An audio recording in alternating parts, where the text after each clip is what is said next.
All right, so we are about to begin lecture, number 45. We are in Perek 62, Samach Beis. We were in the middle, and Rambam was discussing the names of God, and we were in the middle of 62, and we had just finished his description of the what's known in the Gemara as the 12-letter name and the 42-letter name of God. And just a reminder, Rambam emphatically insisted that there's no inherent like magical power to the name of God, so to speak. Rather, the names of God of the 12 and 42 letters, and Rambam insists, was a phrase which taught us messages about God, something which taught a sublime, a significant message about the nature and truth of God. So I'm going to continue in the Pines on page 151, the middle chapter that starts with these words. So and remember, he said the only name which refers to God's essence, so to speak, is the name which is spelled with 4 letters, Yud K Vav K, the Yud and the Hey, and then a Vav and then a Hey. And now that name, according to Rambam, we don't really know exactly how to pronounce it, so it can't be read, and it's only known. It refers to God's essence, which is something that we cannot know or cannot explain. And that name of God refers to that essence which we can't describe, which we can't fathom. Now, these words, meaning the 12 and the 42 letters, I'm now back to the text, that had numerous letters. They were only called a name because of they were indicative of a specific notion, like the other names originated without any derivation, right? So the reason why they're called a name is because they described a particular notion, a specific notion, just like the other names which describe an idea. These words were numerous only with a view to making the notion in question understood. The reason why they were phrases, remember Rambam said that the 12 and 42 letter names were actually phrases. They were phrases which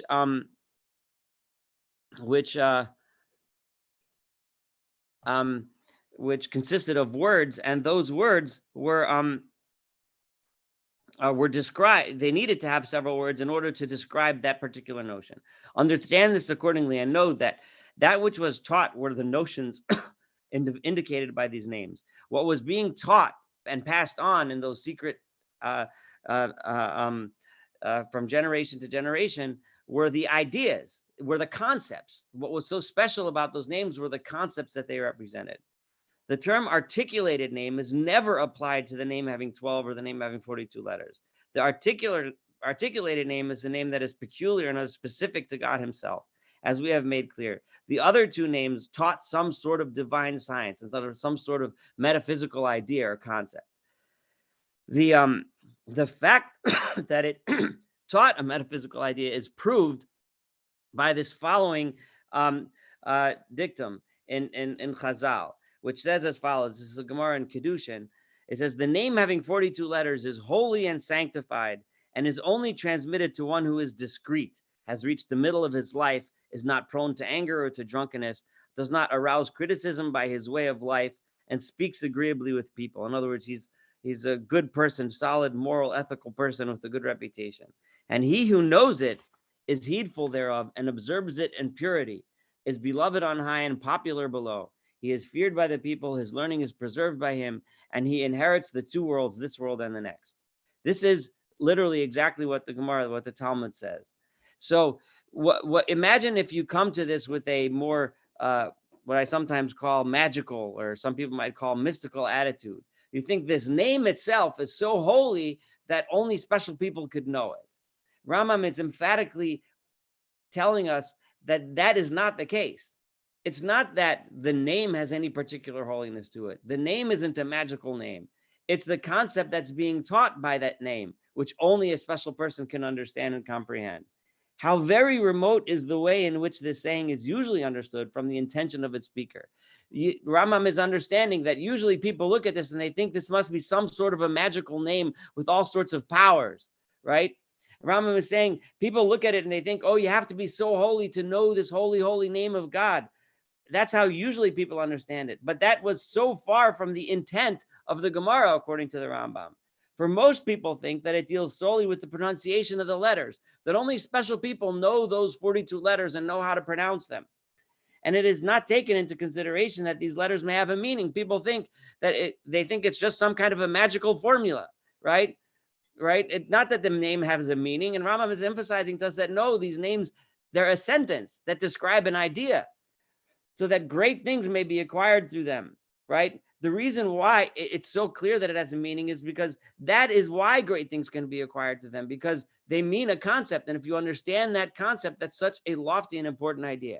And that for this reason, there is needed the moral preparation and multiple forming of dispositions that were mentioned. It's clear from the Gemara describing the right kind of person, because only the right kind of person can truly understand that idea, okay? Can truly get that concept. It is clear then that all of this is solely instruction in divine notions belonging to the totality of notions as we have elucidated our mysteries of the Torah, right? All this whole idea here discussing the names is talking about teaching people ideas about God, ideas about that this is the Sisrei Torah. Those are the secrets of the Torah that are being taught, not some magical formula with a bunch of letters that only special people know how to pronounce. Okay, it has been made. I mean, I remember as a child thinking that a certain person knows the name of God, they can do all kinds of magic tricks. Rambam is emphatically telling us that that's not the case. It's not the way it works.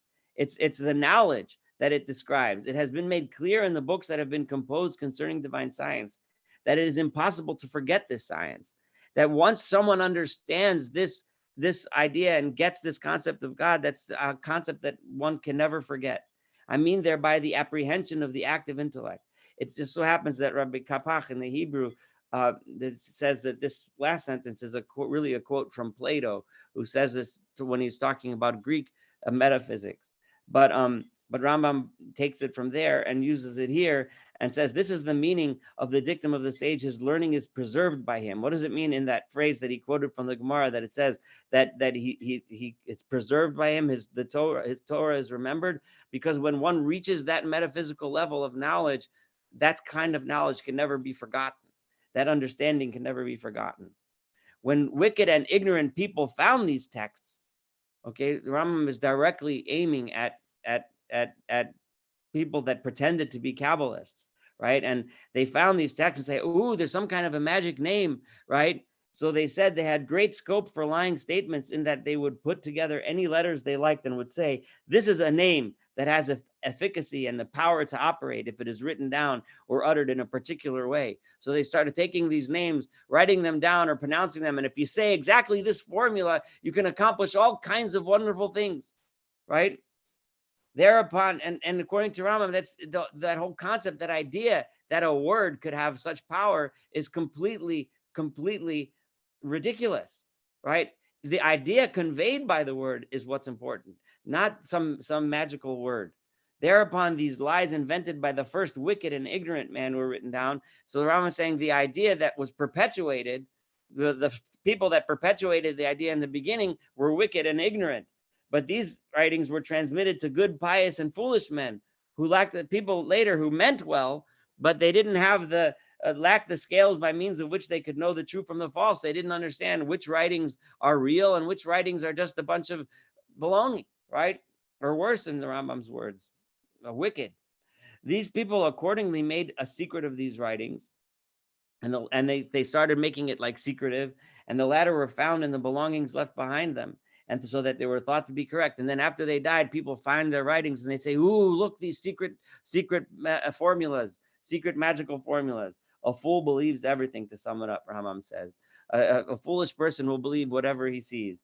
So this is Rambam. He realizes that he just went off on a rant on the medieval equivalent of a Facebook rant. So the Rambam says, whoa, we've gone way beyond our noble subject and our subtle speculation. I'm here to teach you about names. The bottom line is, right, that the name Yud-Ke Vav-Ke is the name that describes God's essence. So therefore, we don't understand it. We don't know what it means. And and it's just a word that we use to describe something that we can't really describe, right? And all the other names are all descriptors of a concept or an idea. Okay. So my rant against people that think they can write magical formulas, that was a little bit off topic. So turning to speculation designed to invalidate vain imaginings, the lack of validity of which is manifest to every beginner in speculation. If you just need to be even if you're just a beginner in philosophy, you'd know that it's all off. However, the necessity that made us mention the names and their meaning and the opinion concerning them that is generally accepted by the vulgar has led us to do so. The reason why I went off is because simple-minded people, who he's calling here the vulgar people, they have this crazy notion that the name has some kind of magical power in and of itself, and I need to disabuse you of that notion. Okay, and make sure you understand that the names of God are important in the fact that they describe concepts about God, but not because they have some inherent power. We have already pointed out that all the names of God, may he be exalted, are derived, right? Meaning we use them as terms that describe things that we're familiar with in the human realm, and then we use them to describe God, right? In various ways. He's going to bring some examples at the end of the next chapter, which we may or may not get to tonight. It behooves us to speak of this name, of the special name, which was brought up in previous lectures, the Eheyeh Asher Eheyeh, or I am that I am, in a separate chapter. That when Moshe Rabbeinu, when he first had his first nevuah, his first prophecy at the burning bush, at the Snet, right? He asked God, what's his name? And God said, Eheyeh Asher Eheyeh, which can be translated in different ways. The Rambam is translating, I am that I am, in a separate chapter, which will be in a minute, as it includes the subtle notion with which we are dealing. I mean, the negation of attributes. That name, Eheyeh Asher Eheyeh, according to Rambam, and he'll describe it in detail in just a minute, is a description which is actually describing my central idea, my meaning Rambam's central idea, which is the negation of attributes, that you can't describe God with attributes, right? I am that I am. That's it. Finished. And we're going to do that in more detail in a minute. So this ends Rambam's discussion of the names of God in the sense of what the 12-letter name, 42-letter name, what the Yud Kei Vav Kei is, and what all the other names collectively is.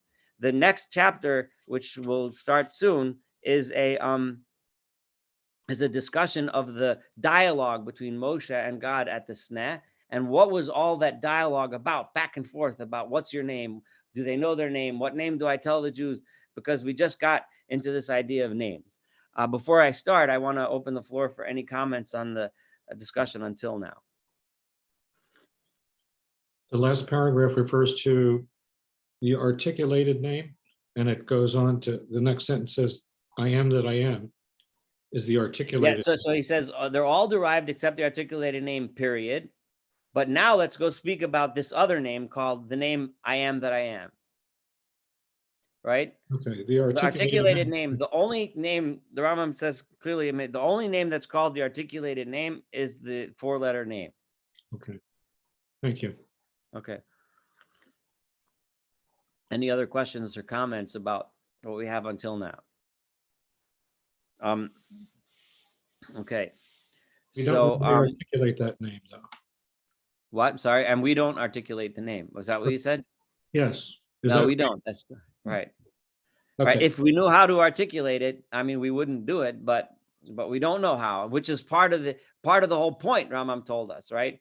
Because we don't know how to say it, right? That in and of itself teaches us the point is that we don't know what it even means, right? Right? And that's the whole point. It's the name which we don't know what it means. It's describing an essence that's impossible for us to understand. All right. So I mean, this which the Rambam said is if you, I mean, I'm sure you noticed, is a direct attack against a lot of things, a lot of and it's highly controversial. I mean, it got a lot of people upset because there's people out there that are writing magical things, and they like to think that there's meaning to it. And I'm not here to take sides. I'm just here to teach what Rambam says, and the Rambam said very clearly what he said. Okay, so here we shall begin with an introductory remark. It might be worth having Chumash Shemos in front of you, Perek Gimel, Exodus, chapter 3. But if you don't, it's fine. I'll lead you through it, and you guys are probably familiar with it enough to follow along. But Rambam is going to start off with a bunch of kashas. He's acting like many other Rishonim active. He's going to go into a list of questions mode, a list of kashas, a list of questions on this chapter, and then he's going to give an approach that's going to pull it all together and demonstrate some of his deep ideas that he's been teaching us. So remember, so Moshe sees the burning bush, and I'm going to skip through a lot of the details. Right? He comes and God says, I see my people suffering in Egypt, right? So I want to send you to save the people, right? So Moshe's first response in verse 11, right, is who am I that I should do it, right? And God said, I'll be with you, right? It's not you, it's me. I'll be with you. I'll help you out. And then in verse 13, Moshe's second word is Hine anochi vo b'nei Yisrael. I'm going to come to the people of Israel. V'amarti lehem Elohei avosechem shalachani aleichem. I'm going to tell them that the God of my forefathers, of your forefathers, sent me to you. The Amruli, and they'll tell me, Ma Shemo, what's his name? Ma Omar Aleim. What should I say to them? Okay. So Rambam says, well, let's start with that question. So God said he was going to be with Moshe, right? I'll help you out. Don't worry. And then Moshe's next question right away is, they're going to ask me, what's his name? What should I say? So then Rambam says, and I'll read the words in English, but I'm going to paraphrase it in my own words. Why was this question necessarily attached to the matter under discussion, so that Moses demanded to know how he should answer it? In more modern English, the question is, what situation were the Jewish people in? Like, what's the story? Like, what's the storyline here? What's the description of the background? Like, why is it that Moshe is thinking that they're going to ask me right away, what's his name? I mean, just think about it. Like, there's a million questions that people could have, right? They could have, how are you going to get us out? What do you mean we're going to leave Egypt? Where are we going to go? Do we want to leave Egypt? Should we leave Egypt? Whatever. There's a billion questions you can imagine. But the first question Moses says is, I'm going to come to them. They're going to challenge me. What's his name? Like, what's that? Like, why is that what Moshe thinks is going to be their first question?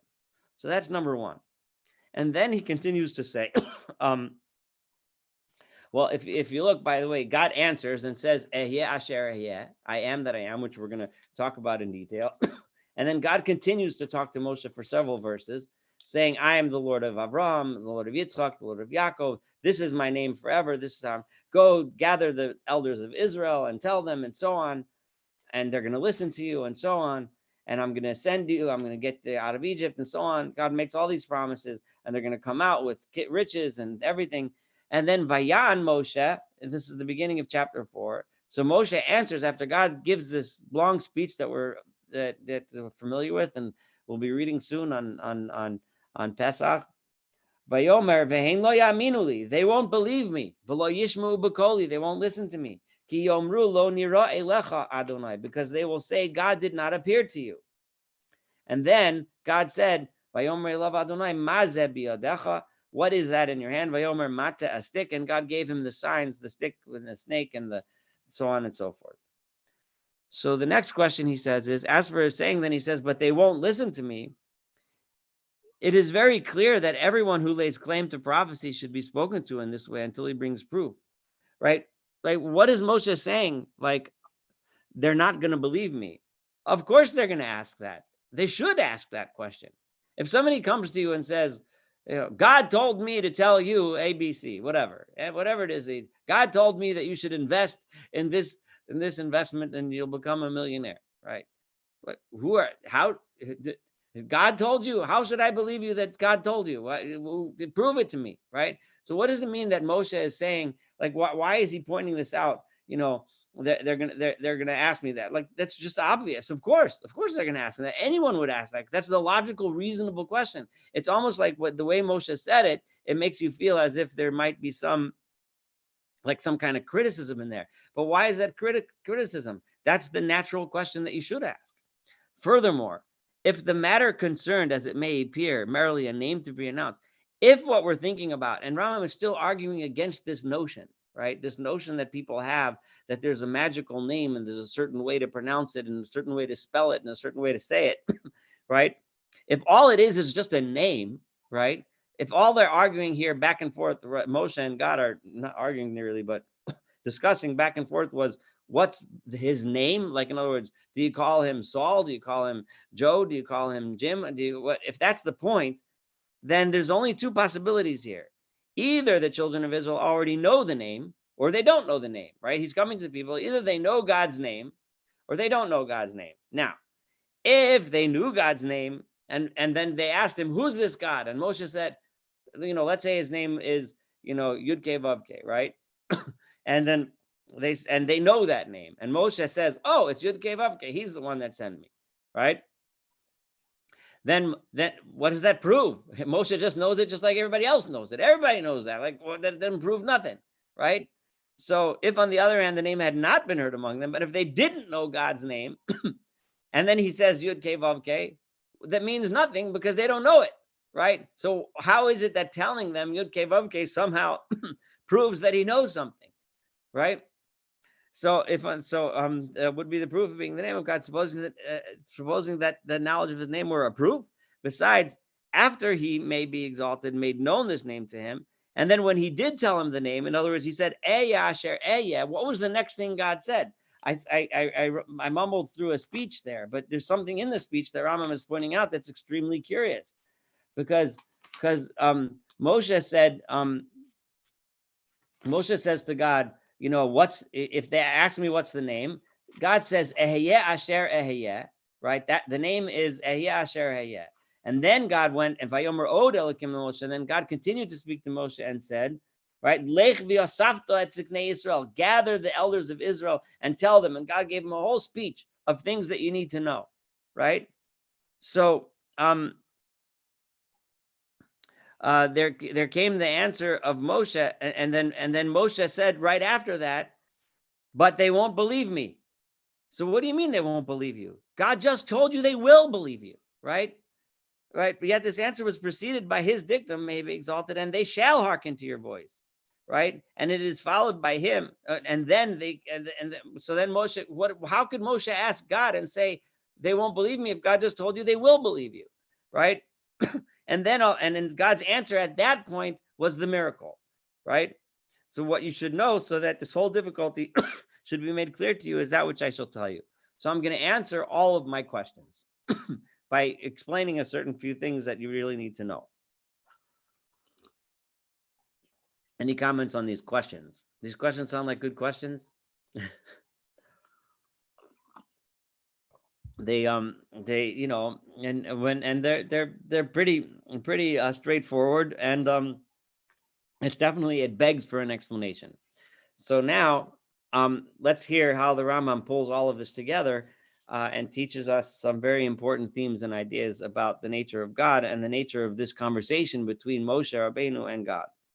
You know that in those times, the teachings of the Sabians. Now, the Sabians, I'm not a historian, but when the Rambam uses the term, he's referring to all of the pre-monotheistic idolaters of the region of Babylon, Middle East, etc. Those are the Sabians. I don't know, someone maybe later can teach me who exactly the Sabians were. But when Rambam says it, what he's referring to are all of the pre-monotheistic polytheists of the Middle East, that population to which the Torah was being introduced.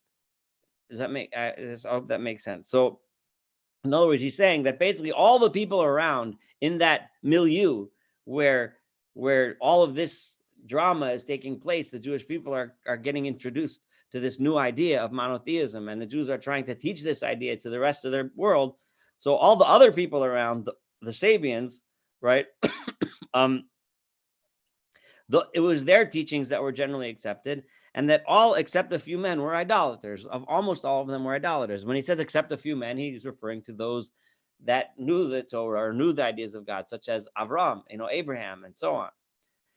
I mean by this, what does it mean that they were idolaters? They believed in spirits, right? They believe that there's lots of spiritual powers in the world, and that they believe that these spirits can be made to descend among the men. Those spirits do come down and communicate or somehow move around in this world. and they made talismans. They made all kinds of charms and magical devices with which to communicate or to get the help of or protect themselves from, depending on the situation, these spirits. At those times, everyone who claimed to be listened to, if there was people around who claimed, right, that that that someone's listening to our prayers or someone's communicating with me, right? Either it's one of two things. Either like Abraham, here it's clear that when he says except a few, he's referring to the few that believed in God at the time. So most important among them was Avraham Avinu. And it's important that Rambam repeats this idea over and over again, but he says it in Mishnah Torah very clearly, that Avraham Avinu, and he's going to repeat this in this chapter again with Moshe Rabbeinu, that he came to the understanding of God through speculation and reasoning, is his words. That speculation and reasoning had come to him, indicating to him that the world as a whole as a deity. That's one path that was being introduced into the world in those days. Those who thought and realized, you know what, all this spirit stuff and this polytheistic stuff is all nonsense. There's one God, and that deity is the creator of everything. Those were the minority of people, the Avraham Avinus and Moshe Rabbeinus of the time, right? Or else, if there was somebody else who claimed to communicate with the spirits, he had some communication with the spirit of some star or an angel or something similar had descended upon him. So now I'm communicating with this magical God of such and such.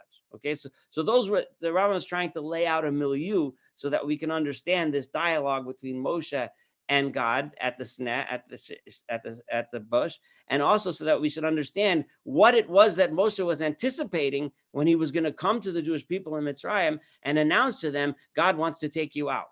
Okay, so that's why it's important for him to lay out this philosophical milieu. So you have people communicating with spirits, and then you have a few guys, right, who are saying that there's one God, and they came to that, this is the crucial thing, through speculation and reasoning. They reasoned it and they figured it out. Yet, that an individual should make a claim to prophecy on the ground that God had spoken to him and had sent him on a mission, no one has ever come across. This is a very bold statement of the Rambam, and you're going to start thinking questions about this in a minute, and Rambam will come and refute those questions in 2 minutes, right? And that is, no one has ever come to the world. Just now, remember, we're focusing on the time of Moshe Rabbeinu. Nobody has ever shown up and said, God spoke to me and told me to tell you to do something. Never happened in history until Moshe came and told the people of Israel, come with me and follow me out of Egypt, right? I'll get you out of here. And these are the things that you need to do, and start teaching them rules and laws and things that they're supposed to do. It was a thing never heard of prior to Moshe Rabbeinu.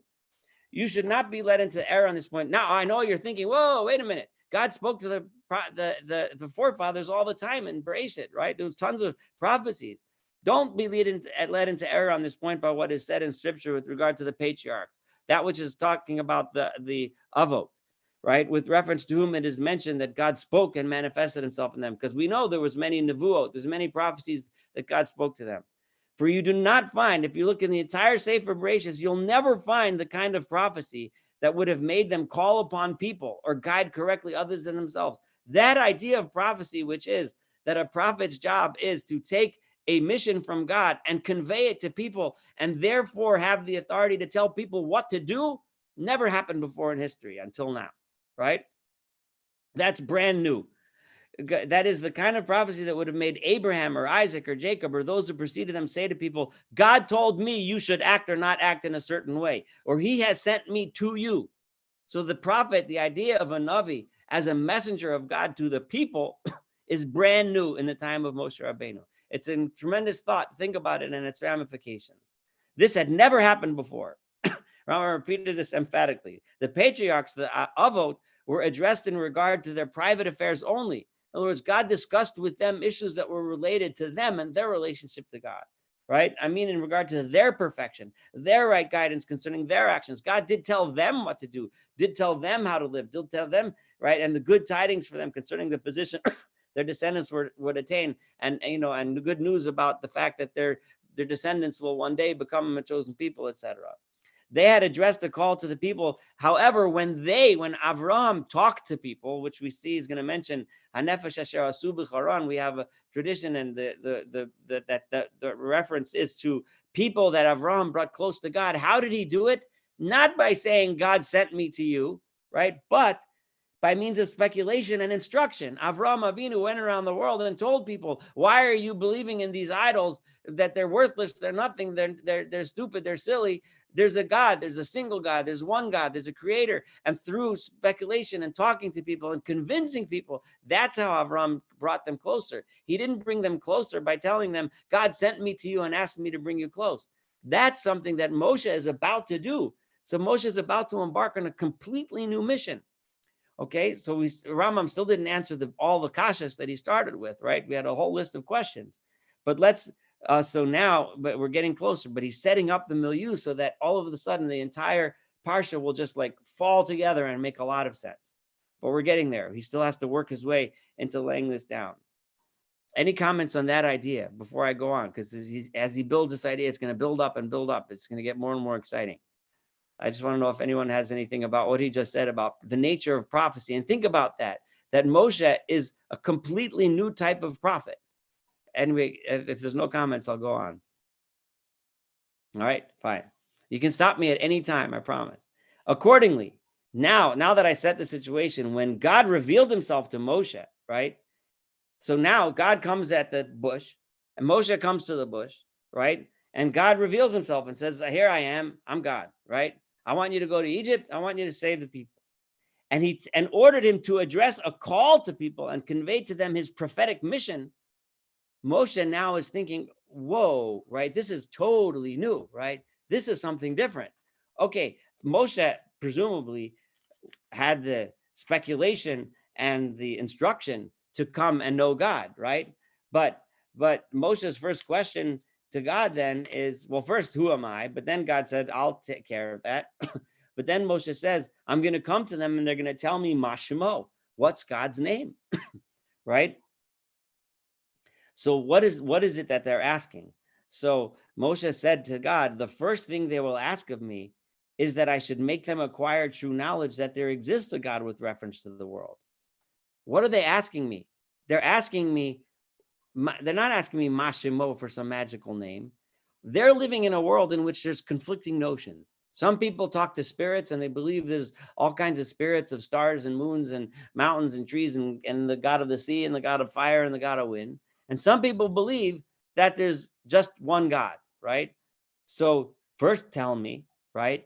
Convince me. Tell me that there's one God. Convince me, right? That's the people's question.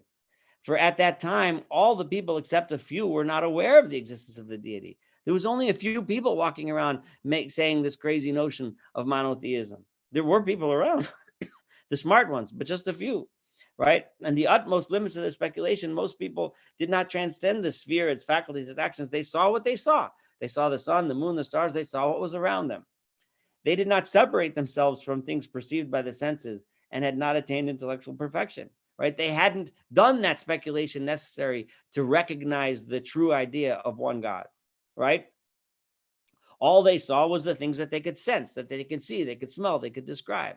Accordingly, God made known to Moses the knowledge that he was to convey to them, and through which they were to acquire the true notion of the existence of God.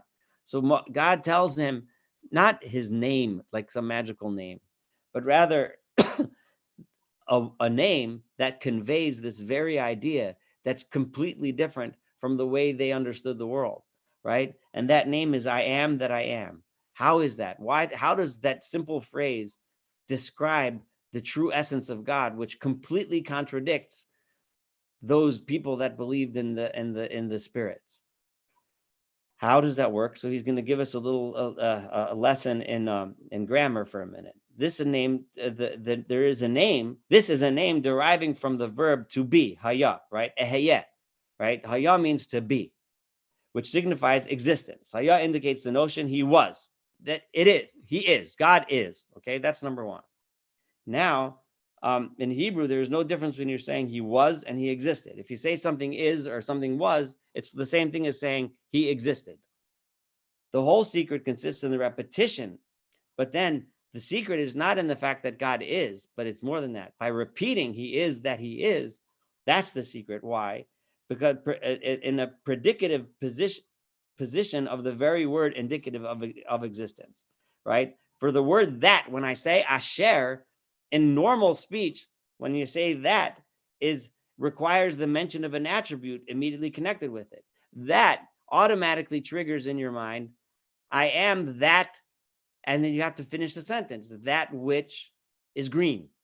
I am that which is big, right? I am that tall guy, right? I am that whatever, right? Something. In other words, whenever you say I am that, and the fact that all of a sudden you say I am that, and people are listening, oh, he's going to describe God. I am, right? The same phrase again. So what do you express when you say that? It's kind of like a circle purposely. For it is the same meaning as he brings some Arabic words, which I destroy if I tried to pronounce. Accordingly, the first word is I am is considered as a term to which a predicate is attached. The second word that is predicated of the first is also I am, is identical with the first. Accordingly, scripture makes, as it were, a clear statement that the subject is identical with the predicate. I am that I am. I exist because I am existence itself, right? This makes it clear that he is existence, not through existence. In other words, you and I exist. Why? How do I know I am that? I am that the guy who's the son of this mother and this father, right? I am the guy who grew up in town, this town, and I went to this college, and this is what I do for a living. I am that, whatever you want to do to describe yourself. But because we have an existence that describes us, God's existence is not because he exists on some sort of describable plane. It's simply because it is, right? Because he is. This notion may be summarized and interpreted in the following way: the existent that is the existent, or the necessarily existent. God just simply exists because he has to exist, and that's it.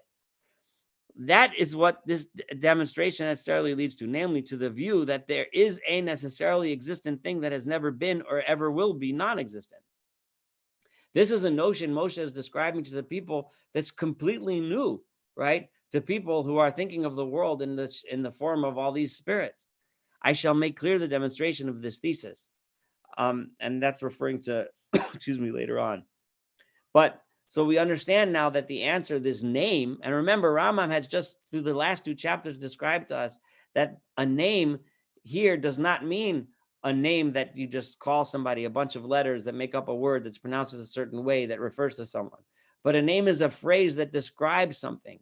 So Ehyeh Asher Ehyeh is a name in the sense that it describes God. And what people were asking was, Ma Shemo, what's his name? They don't want to know the name. They want to know, explain to us what this concept is, this whole idea. You're coming to us to tell us that there is a God who created this world. Now remember, the key difference in Rambam's theology of a polytheist versus a monotheist, right, is as follows. If you are a polytheist, right, how do you get what you need in this world, right? You appease spirit A, spirit B, spirit C. You do a certain ritual, a certain this or a certain that, whatever it is that you're supposed to do to appease that spirit, right? A monotheist, in other words, there's no real purpose or reason for what we do and why we live a certain way and why the world is moving along in a certain path. Once you say this, once you become a monotheist and you believe in a deity, a creator, then all of a sudden becomes an organized purpose and principle behind the existence of this world. God made the world in a certain way because he wants certain things to happen, right? And he gave us the ability to make that happen or not make that happen. All of a sudden, it becomes a moral imperative to know what it is that God wants from us, right? All of a sudden, we have to live a certain way in order to accomplish certain things in this world. That only makes sense to a monotheist, right? That understands that there's a creator. Once we understand that, that's what Moshe is first coming to do, right? It's incredible. It's so powerful. Now Moshe is coming to the people in Egypt and telling them, this is all wrong. The way you get out of slavery is not by praying to this deity or that deity or doing this sacrifice or that sacrifice. It's by recognizing that there is a creator. There's a purpose. And we have to find out what that purpose is, and we have to start living that way. And that is the Torah, which is going to tell us how to live and how to be and how to act and how to do what God wants us to do accordingly. Okay, so when he, and I'm 155, the second chapter, may be exalted, had made known to Moshe the proofs that would establish his existence among their men of knowledge, that's why immediately afterwards he said, Lech v'yosafto et ziknei Yisrael, go and gather the elders. Why does God say that Ehyeh asher ehyeh, I am that I am. And then he said, Lech v'asapta tziknei Yisrael, go gather to the elders and tell them, etc., etc., etc. Right? What it is, and Rambam is saying, Rambam is kind of telling you, why do you gather the elders? Because you need to teach to the intelligent people, to the educated people, to the people that will understand what you're saying. You need to teach them these principles and ideas of the basis of Judaism, the monotheism, and had promised them that they would understand what I have transmitted and would accept it. This is signified by his words. And that's what God meant when he said, go talk to the elders and they will hearken to your voice. They'll listen. When you explain it, they're smart people. They're smart people. Tell them the speculation, tell them the ideas, tell them the analysis, tell them the arguments and the proofs, and they will definitely come around and get it. Moshe, peace be upon him, then posed another question. Okay, now they accepted by means of these intellectual demonstrations that there is an existent deity. Forgive me if I skip a few words here and there. What shall be my proof that this existent deity has sent me? Ooh, there's a big one. Okay. Now you just proved to me, Moshe says, and I have now, in this scenario, I've proven to them that there's one God. But how do I prove to them that that God sent me to tell you what to do? Now it makes sense. The progression makes so much sense. Why does Moshe ask after he was already told that they will listen? Right? Remember, one of his main questions was, God just said they're going to listen to you. Why are you asking again? Well, that now we understand it so beautifully, because Moshe says, okay, now they know that there's one God. We had a really beautiful philosophical discussion. I proved they're all monotheists now. But why should we listen to you? Right? How do we know that God spoke to you? Thereupon he was granted the miracle. Then God said, I'm going to give you these signs by which you will demonstrate to them that I actually did send you, and that this is not just a thing. Thus it has been made clear that the meaning of his saying, what is his name? What does it mean when they say his name? It means, who is he who you think has sent you? Right? So, and he said, what is his name only? And why did Moshe express it that way? Why did Moshe say, what is his name? Why didn't Moshe say, they're going to tell me, describe to me the philosophical principles underlying the belief in monotheism, right? Rather, what Moshe said to God was, tell me his name, right? He was only saying it with the view to magnifying and exalting God in address. He was saying it in a more honorable way. Remember, he's addressing God, right?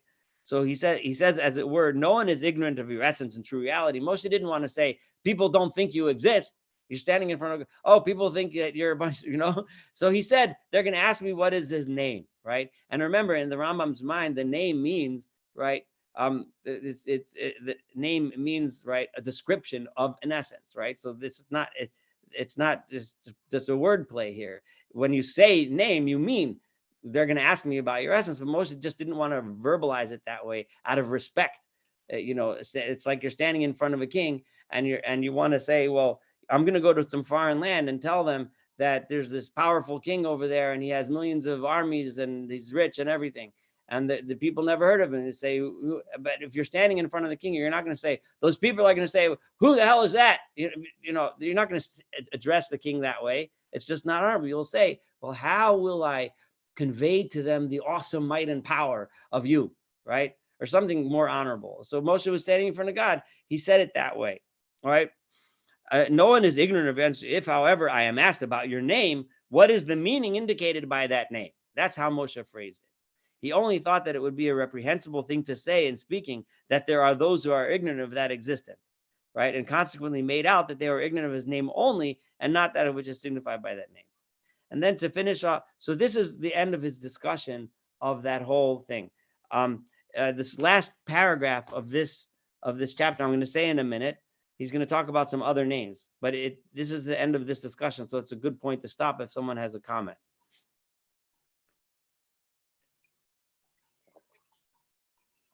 If there aren't any comments, then that's fine too. But so just remember, we now understand this, what the meaning of Ehyeh Asher Ehyeh is. We understand what the concept of God's names are. We heard Rambam say his opinion about what those names are. We heard about the Yud Ke Vav Ke name, and now he's just going to discuss a couple other not random, I was going to say random names, but he's going to pick a few names of God to show how all other names of God's beside Yud Ke Vav Ke are simply borrowed names. They're names that mean a concept that you and I understand in this world, and then they describe a certain aspect that we experience regarding in our relationship to God, and that, but they're not a name of His essence. So here goes. The word ka, Yud K, right, refers similarly to the notion of the eternity of existence, right? Because it also means is, right? Whereas the name Shaddai derives from the word dai, right? Dai meaning enough, and she dai would be, right? And he brings an example for the stuff they had was sufficient, dayam, right? The letter shin, right, has the meaning who, so meaning he who is enough, he who is sufficient. The intention here being to signify that he does not need other than himself. We all need other things. We need food, we need sustenance, we need other people, so on and so forth. God is Dai. He's enough. For himself, he's enough. So we're describing a concept, an idea, and we take a word that means something else and we apply it to that. Similarly, the name Chasin, which is used, Chasin Ka, which is Ches Samach Yud Nun, it's not a commonly used name, but it's found in Tehillim, I think, in a couple places. Right. Also is a notion of power, as we see, and he was Chason, as it also refers to strength. Similarly, the name Tzur, which we have made clear, we learned back a couple chapters back, all the way when we were going through different languages. Rambam described what the word Tzur meant, rock, and it refers to a certain quality that we experience of God. So the bottom line is, he may be exalted, has no name that is not derivative, meaning they're all derivative, that they all mean something else, but we use them to describe a certain quality that we experience regarding God, except the name having 4 letters, which is the articulated name. So if you didn't get that point by now, you'll never get it. By now, you got to get that point, because he's going to continue on this name of Yud Ke Vav Ke next time. But the idea that it is the only articulated name he's laying down right now, and you're just going to have to remember that for the rest of this book. So this name is not indicative of an attribute, but of simple existence and nothing else. All it means is existence, that God is. Now, absolute existence implies that he should always be. I mean, he who is necessarily existent. Understand the point at which this discourse has finally arrived.